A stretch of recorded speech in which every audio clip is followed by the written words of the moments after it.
সোমালিল্যান্ডে এরই মধ্যে খবর বেরিয়েছে ইসরায়েল সেনা মোতায়েন করেছে। কত সেনা? বলা হচ্ছে 50 জন সেনা মোতায়েন করেছে। কিন্তু বাস্তবতা আমি ব্যক্তিগতভাবে বলি, যদি বলা হয় 50 জন তাহলে অন্তত 500 জন। যদি বলা হয় 50 জন তাহলে সংখ্যা বেড়ে 5000 জনে চলে যেতে পারে। 50 জন দিয়ে কি করবে? আর তারা কি সীমান্ত চৌকি দিতে আসছে নাকি অ্যাডভাইজারি কোনো ডিউটিতে আসছে? বরং সোমালিল্যান্ডে কেন ইসরায়েল সেনা মোতায়েন করছে আমি সেই কথাটা ক্লিয়ারলি এখানে বলবো। আর কাদেরকে মোতায়েন করা হলো সেই কথাটা একটু আগে বলি। সোমালিল্যান্ডে মোতায়েন করা হয়েছে আফ্রিকান অরিজিন ইসরায়েলি সেনা, অর্থাৎ ইথিওপিয়া, নাইজার, এরকম বিভিন্ন দেশ থেকে যারা মাইগ্রেট করে ইসরায়েলে চলে যায় এবং ইহুদি হয়, গায়ের রং কালো, এদের যারা সেনাবাহিনীতে চাকরি নেয়, এই সমস্ত কালো বর্ণের যারা, তাদেরকে এই সোমালিল্যান্ডে পাঠানো হচ্ছে। কারণ সোমালিল্যান্ডের লোকজনের গায়ের রং সব কালো, যাতে আলাদা করে কেউ না বুঝতে পারে যে এইটা ইসরায়েলি আর এইটা সোমালিল্যান্ডের। সোমালিল্যান্ডে যখন ইসরায়েলি সেনা মোতায়েন করছে, সোমালিল্যান্ডের সকল সরকারের অনুমোদন নিয়ে এই মোতায়েনটা হয়েছে। কিন্তু সেখানকার জনগণ কি চাইছে সেটাও একটা দেখার ব্যাপার। এবং সেখানে কিন্তু হয়তো ইসরায়েল বিরোধী কোনো শক্তি যদি সোমালিল্যান্ডের ভেতরে ঢুকে ইসরায়েলি সেনাদের বিরুদ্ধে কোনো তৎপরতা চালাতে চায়, তাহলে সহজেই ইসরায়েলিদের সাধারণ গায়ের রং যেটা ফর্সা, এই ফর্সা গায়ের রং ওলা সেনা মোতায়েন করলে সহজে চেনা যাবে যে এটা ইসরায়েলের আর এটা সোমালিল্যান্ডের। এই জন্য সোমালিল্যান্ডের মানুষের চেহারা যেমন, গায়ের রং যেমন, তেমন চেহারা তেমন গায়ের রং কালো, এইরকম লোকজনকে ইসরায়েলি সেনাবাহিনীর সদস্য হিসেবে মোতায়েন করছে। পলিসি, তাদের বুদ্ধি এবং চালাকিটা দেখুন। এখন প্রশ্ন হচ্ছে, এই প্রসঙ্গে আমি আরো কিছু কথা জানাই। সোমালিল্যান্ডের প্রেসিডেন্ট হচ্ছে মুসলমান, নাম আব্দুর রহমান। এই 1-1.5 সপ্তাহ আগে তিনি ইসরায়েল সফর করে এসেছেন। এবং সোমালিল্যান্ডকে স্বীকৃতি দেওয়া পৃথিবীর একমাত্র দেশ হচ্ছে ইসরায়েল। সোমালিল্যান্ড কোথা থেকে আসলো? আমরা সবাই জানি সোমালিয়া একটা আফ্রিকার দেশ। এই আফ্রিকার একটা অংশ, একেবারে সোমালিয়া হচ্ছে ভারত মহাসাগরের উপকূল জুড়ে লম্বা একটা দেশ, একদম লোহিত সাগরের কোণা পর্যন্ত চলে এসেছে। বাবাল মান্দেব প্রণালীর কোণা পর্যন্ত এই সোমালিয়ার ভূখণ্ড। সেখান থেকে বামে একটু সিংহের মতো লম্বা করে চলে গেল আরো পশ্চিম দিকে। এই যে লম্বা করে সিংহের মতো যে চলে গেল, এই অংশটাই হচ্ছে এখন সোমালিল্যান্ড। সোমালিয়া থেকে এটাকে বিচ্ছিন্ন করা হয়েছে। এখানকার জনসংখ্যা 63 লাখ, আয়তন 1,37,000 বর্গ কিলোমিটার। তো এই সোমালিল্যান্ডের অবস্থান কোথায়? একদম লোহিত সাগরের কুল ঘেঁষে। মূল টার্গেটটা কি? ইসরায়েল কেন তাকে স্বীকৃতি দিচ্ছে এবং অর্থ করি এত সুবিধা, তার সাথে এত ঘনিষ্ঠ সম্পর্ক কেন করছে? মূল টার্গেট হচ্ছে ইসরায়েল সেই জর্ডানের ওপাশে মিশরের কাছে অনেক দূর, সেখান থেকে এই বাবাল মান্দেব প্রণালী, ভারত মহাসাগর, ইরান, ইয়েমেন, এই দিকটা কন্ট্রোল করা কঠিন। আপনারা সবাই জানেন গাজা এবং লেবানন যুদ্ধের সময় কিন্তু ইয়েমেনের যোদ্ধারা ইসরায়েলের বিরুদ্ধে ব্যাপকভাবে লড়াই করেছে, অনেক গুরুত্বপূর্ণ ভূমিকা পালন করেছে। সেই ইয়েমেনের বিরুদ্ধে যদি ইসরায়েলকে কার্যকর ব্যবস্থা নিতে হয়, তাহলে এই সোমালিল্যান্ডে যদি তাদের অবস্থান থাকে সহজ। সোমালিল্যান্ডের অপোজিটেই আপনার ইয়েমেন, লোহিত সাগরের দক্ষিণ পাড়ে হচ্ছে সোমালিল্যান্ড, লোহিত সাগরের উত্তর পাড়ে হচ্ছে ইয়েমেন।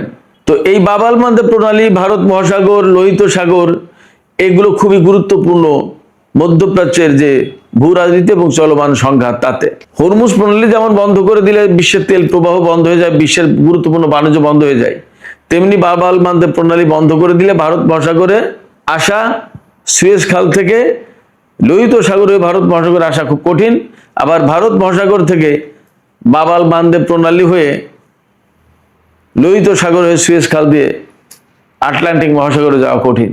তার মানে বাবাল মান্দেব প্রণালী হরমুজ প্রণালীর মতোই আর একটা গুরুত্বপূর্ণ প্রণালী।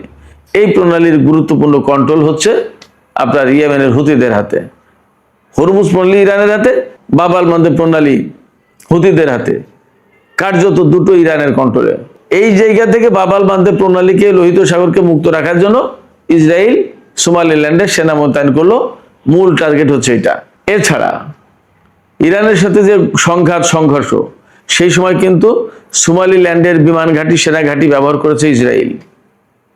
খবরগুলো খুব তখন ফ্ল্যাশ হয়নি, আমি এ প্রসঙ্গেও একটা ভিডিওতে কথা বলেছিলাম। সেই সোমালিল্যান্ডে এখন আনুষ্ঠানিকভাবে বা সরকারিভাবে অনুমোদন নিয়ে সেনা মোতায়েন করছে ইসরায়েল। টার্গেট ইয়েমেনের হুতি এবং ইরান। তার মানে মধ্যপ্রাচ্যে আবার নতুন এবং চূড়ান্ত একটা খেলায় লিপ্ত হতে যাচ্ছে ইসরায়েল। মোটামুটি ভাবে তাদের আচার আচরণ, কর্মকাণ্ড, ভাবসাব দেখে মোটামুটি পরিষ্কার বোঝা যাচ্ছে। এই জায়গায় ইরান কি করবে, মধ্যপ্রাচ্যের যে সমস্ত দেশ ইসরায়েল বিরোধী তারা কি করবে, সেটা কিন্তু একটা গুরুত্বপূর্ণ এবং বড় প্রশ্ন। এই প্রেক্ষাপটে আমি গতকাল 23শে জুন মঙ্গলবার ইরানের প্রেসিডেন্ট পাকিস্তান সফর করেছেন, সেই প্রসঙ্গ আলোচনা করি। ইরানের প্রেসিডেন্ট মাসুদ পেজেশকিয়ান পাকিস্তান সফরে গেছেন, গতকাল একদিনের সফর করেছেন এবং তিনি সেখানে কতটা গুরুত্বপূর্ণ অতিথি হিসেবে সম্মান অভ্যর্থনা পেয়েছেন সেটা আমরা গণমাধ্যমের কল্যাণে কম বেশি দেখেছি। এই সফরে গিয়ে তিনি পাকিস্তানের প্রেসিডেন্ট, প্রধানমন্ত্রী থেকে শুরু করে সিনেটের চেয়ারম্যান, জাতীয় সংসদের স্পিকার, পররাষ্ট্রমন্ত্রী সবার সাথে এবং সেনা প্রধানের সাথে আলাদা বৈঠক করেছেন এবং সেখানে মূলত পাকিস্তানের সাথে ইরানের কৌশলগত এবং নিরাপত্তা বিষয়ক গুরুত্বপূর্ণ আলোচনা হয়েছে। নিরাপত্তা এবং কৌশলগত সম্পর্ক প্রতিষ্ঠার ব্যাপারে আলোচনা হয়েছে। আমি এখানে আবারও বলি, এই আলোচনাটা বেসিক্যালি হয়েছে চীনের সাথে এবং রাশিয়ার সাথে ইরানের যেমন কৌশলগত চুক্তি আছে, সম্পর্ক আছে, এইরকম একটা সম্পর্ক পাকিস্তানের সাথেও হবে ইরানের বর্তমান প্রেক্ষাপটে। সেই রকম একটা আলোচনা এবং তৎপরতা চলছে। এই তৎপরতা কেন আমরা সবাই জেনেছি। ইসরায়েল কিন্তু পাকিস্তানকে টার্গেট করে রেখেছে, আবার তুরস্কের সাথেও কিন্তু তার একটা টানাপোড়েন ইদানিং যাচ্ছে। তুরস্কের ব্যাপারটা বাদ দিলেও পাকিস্তানকে কিন্তু দুই চোখে দেখতে পারে না ইসরায়েল। তারা জানে পাকিস্তান তাদের গুরুত্বপূর্ণ বড় শত্রু। সৌদি আরব, সংযুক্ত আরব আমিরাতকে শত্রু মনে না করলেও পাকিস্তানকে কিন্তু ইসরায়েল শত্রু মনে করে, যেমনটি শত্রু মনে করে ইরানকে। এইরকম একটা জায়গা থেকে যখন ইসরায়েল পাকিস্তান বিরোধী অবস্থান করছে, জোট গঠন করছে ভারত, আমেরিকা, সংযুক্ত আরব আমিরাত এদের সাথে মিলে, তখন ইরান এবং পাকিস্তান কিন্তু একটা জোট হতে যাচ্ছে এবং মূল টার্গেট ইসরায়েল। মধ্যপ্রাচ্যে যাতে ইসরায়েলের যে আকাঙ্ক্ষা, প্রত্যাশা আছে গ্রেটার ইসরায়েল প্রতিষ্ঠা করা, পুরো মধ্যপ্রাচ্যের কন্ট্রোলটা তাদের হাতে নেওয়া, এইটা যদি ঠেকাতে হয় তাহলে পাকিস্তান এবং ইরানের যদি একটা কৌশলগত চুক্তি থাকে, সম্পর্ক থাকে, তাহলে এটা সহজেই ঠেকানো সম্ভব। এই জায়গা থেকে পাকিস্তান এবং ইরান কিন্তু আলোচনা করছে বলে আমরা আশা করতে পারি, ধারণা করতে পারি। এই জায়গায় কাতারের সাথে, সৌদি আরবের সাথে পাকিস্তান এবং ইরানের সম্পর্কটা কিরকম হবে সেটা একটা গুরুত্বপূর্ণ ব্যাপার। আমার বিশ্বাস যা পরিস্থিতি, যেভাবে যা তৎপরতা চলছে, তাতে খুব দ্রুতই আঞ্চলিক একটা আলাদা জোট গঠন করবে। ইসরায়েল যতই মধ্যপ্রাচ্যে তার পরিকল্পনা বাস্তবায়ন করার চেষ্টা করুক, এই জোট সেটা ঠেকিয়ে দেওয়ার চেষ্টা করবে, আমার কাছে তাই মনে হচ্ছে। এদিকে মার্কিন প্রেসিডেন্ট ডোনাল্ড ট্রাম্প বারবার যে কথা বলছেন তা নিয়ে কিন্তু বিরাট একটা অনিশ্চয়তা দেখা দিয়েছে। সেই অনিশ্চয়তাটা কি? আমেরিকা এবং ইরানের ভেতর যে সমঝোতা হয়েছে, সেই সমঝোতা বাস্তবায়ন করা যাবে কিনা, এই সমঝোতা বাস্তবায়নের ভিত্তিতে ইরানের সাথে আমেরিকার চূড়ান্ত চুক্তি হবে কিনা। মার্কিন প্রেসিডেন্ট ডোনাল্ড ট্রাম্প দুটো ব্যাপারে ভিন্ন কথা বলছেন। ইরান যা বলছেন তার সাথে মিলছে না। ডোনাল্ড ট্রাম্প বলছেন যে ইরানের পরমাণু কর্মসূচি পরিদর্শন করার জন্য ইরান আন্তর্জাতিক পর্যবেক্ষকদের ইরানে ঢুকতে দেওয়ার ব্যাপারে রাজি হয়েছে। ইরান বলছে এই নিয়ে কোনো আলোচনাই হয়নি। এটা গেল একটা দিক। আর একটা দিক হচ্ছে হরমুজ প্রণালী। ইরান বলছে যে এই 60 দিন পরে ইরান কন্ট্রোল করবে এবং সেখান থেকে একটা ফি নেবে। আমেরিকা বলছে কোনো ফি থাকবে না, যদি টোল নিতে হয় তাহলে আমেরিকা নেবে।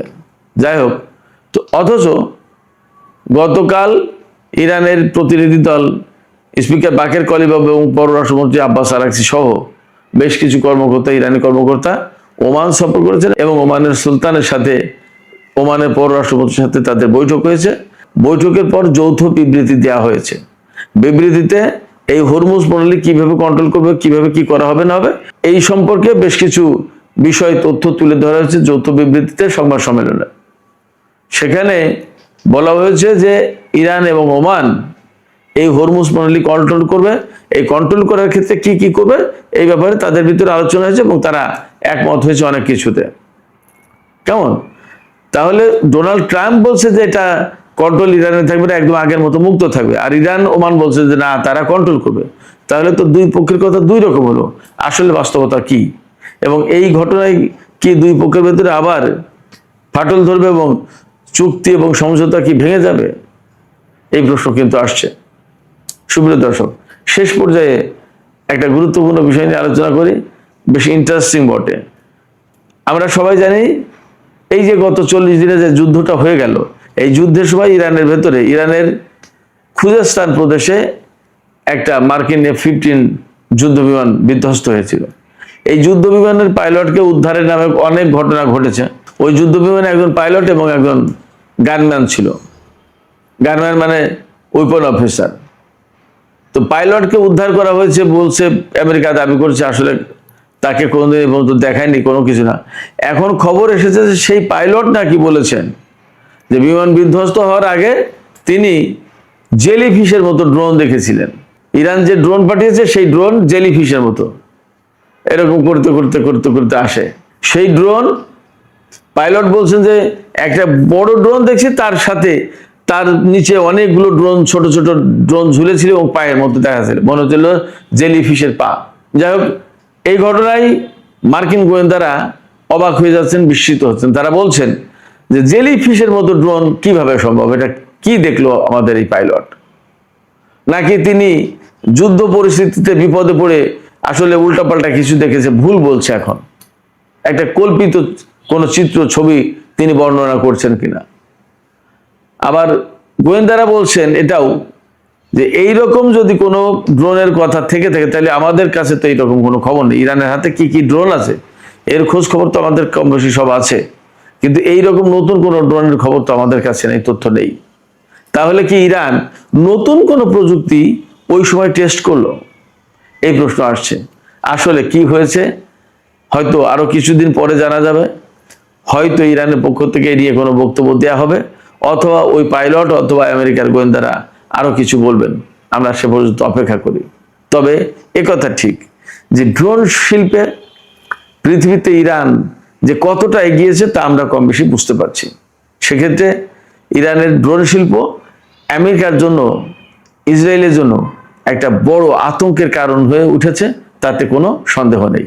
আর যদি এই সত্যি সত্যি জেলিফিশের মতো কোনো ড্রোনের অস্তিত্ব থেকে থাকে ইরানের সামরিক ভান্ডারে, তাহলে তা ইরানকে যেমন শক্তিশালী করবে, তেমনি তার শত্রুপক্ষকে ভীষণ আতঙ্কগ্রস্ত করে তুলবে, এটাও ঠিক। সুপ্রিয় দর্শক, এখনকার আলোচনা শেষ করতে চাই এখানেই। যাওয়ার আগে আমি আপনাদের কাছে প্রশ্ন করতে চাই সোমালিল্যান্ড সম্পর্কে। এই যে একটা মুসলিম ভূখণ্ড, সেখানে ইসরায়েলি সেনা মোতায়েন করলো এবং মূলত ইয়েমেন আর ইরানের মতো দেশকে তারা, এবং ইয়েমেন আর ইরানের মতো দেশকে তারা মোকাবেলা করতে চায়। এই মুসলিম ভূখণ্ড ব্যবহার করে ইসরায়েল যে তৎপরতা চালাচ্ছে, আপনারা বিষয়টিকে কিভাবে দেখছেন? আপনাদের মতামত কমেন্টে জানাতে পারেন। আর ভিডিও ভালো লাগলে লাইক কমেন্ট শেয়ার করবেন এবং চ্যানেলটি সাবস্ক্রাইব করে সাথেই থাকবেন। দর্শক, এখনকার আলোচনা এখানেই শেষ করছি। আপনারা সবাই ভালো থাকুন। আল্লাহ হাফেজ।